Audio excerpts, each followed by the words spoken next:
An activity you could do is get some Play-Doh out, make some Play-Doh, put some food colouring in, or buy some Play-Doh, or some plasticine, and just make little models. They're really good fun. I just rolled a head together and then a body and kind of stuck a couple of legs on and moved them around to like change the shape. So this one, it's like they're doing yoga, isn't it? Look at this one. Wah! So this one's Play-Doh, and this one is plasticine.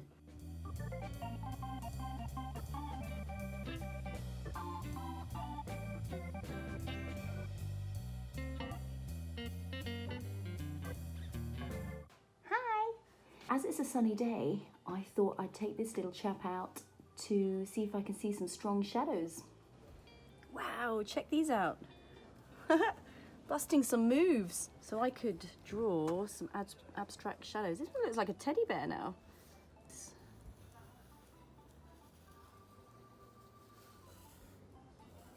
The other one's fallen over.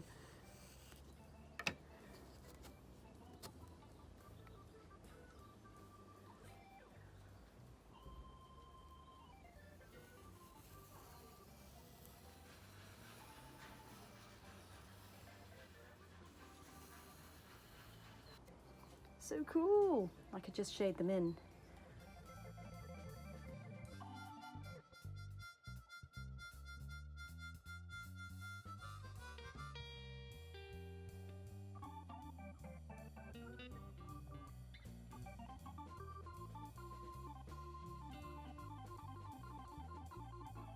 You don't have to just colour in one shadow. You could keep moving your paper around and do lots of shadows to create more movement. It looks quite abstract. In fact, it's a good bit of science because I did this at 4:30, so I had long shadows. Interesting. You probably tell the time from the length of your shadow. Hey, what if you left your model out and kept coming back to it every hour to see what time of day it was and how long the shadows are? It's like a science investigation, science and art.